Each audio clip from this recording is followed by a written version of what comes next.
YTN 사이언스를 통해 방영되는 다큐멘터리 중에 한 편을 엄선해서 소개해드리는 사이언스 다큐 시간입니다. 오늘은 일상에서 만날 수 있는 다양한 색채와 그 속에 숨어있는 과학에 대해서 알아보겠습니다. 김수연 리포터 나와 있습니다. 안녕하세요. 네, 안녕하세요. 네, 우리가 살고 있는 세상에서 색을 가지지 않은 것이 없잖아요. 네. 그만큼 참 다양한 색이 존재하는데 어떻게 이 모든 색을 구분할 수 있는 걸까요?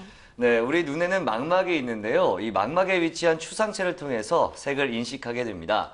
추상체는 가시광선의 다양한 파장에 각각 다르게 반응하는 세 개의 추상체로 색을 감지하는데요.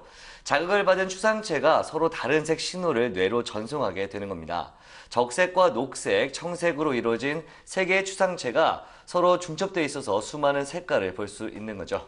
네, 그렇군요. 최근에는 그런 옷뿐만 아니라 자동차나 전자기기도 굉장히 다양한 색채로 이루어져 있는 걸 볼 수가 있어요. 네. 그런데 이런 것들이 바로 색채 심리라는 걸 이용한 거라고요? 네, 맞습니다. 왜 우리가 녹색을 보면 눈이 편안해진다 이런 말도 있잖아요. 이처럼 색채는 정서적 느낌이나 감정의 변화 등을 나타나게 하는데 이를 정신적 치료에 이용을 하는 것이 바로 색채 심리, 컬러 테라피입니다.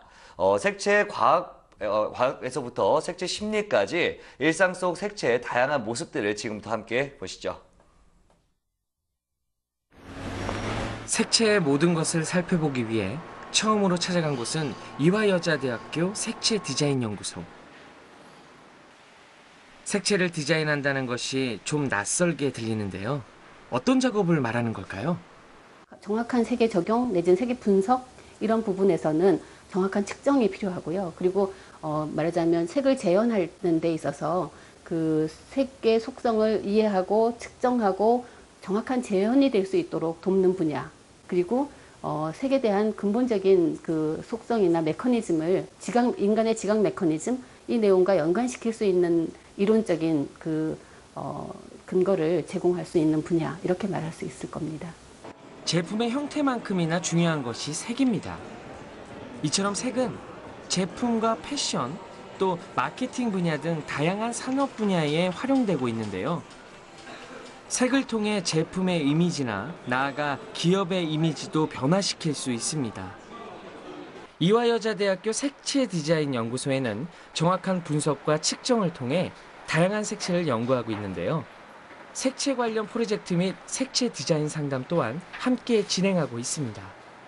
우리가 알고 있는 색들은 빨강, 노랑, 파랑 등 하나의 이름이 붙여져 있는데요.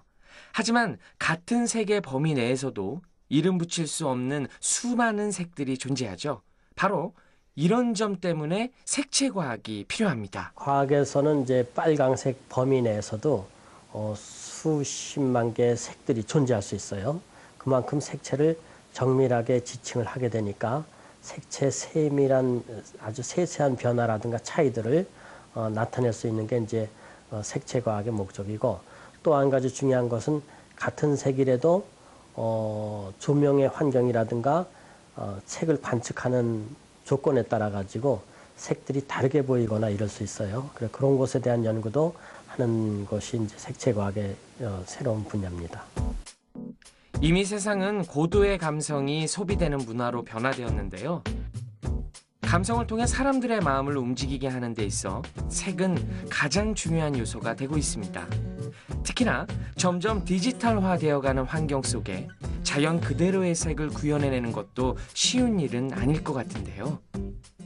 디지털 색채에서는 세 개의 프라이머리 컬러, 기준색을 가지고 모든 색들을 다 구현해내는 거죠. 물론 그 세 개의 그 원색을 가지고 구현했는데 여러 가지 색을 내다 보면은 색을 구현할 수 있는 한계가 있어요. 그걸 이제 색역이라고 그래요. 게머시라고 해가지고 디지털 색채에서 색을 구현해낼 수 있는 색의 범위가 한정되어 있긴 하지만 그런 그 범위 내에서도 충분히 자연 속에 있는 색채들을 다양하게 표현해낼 수가 있습니다.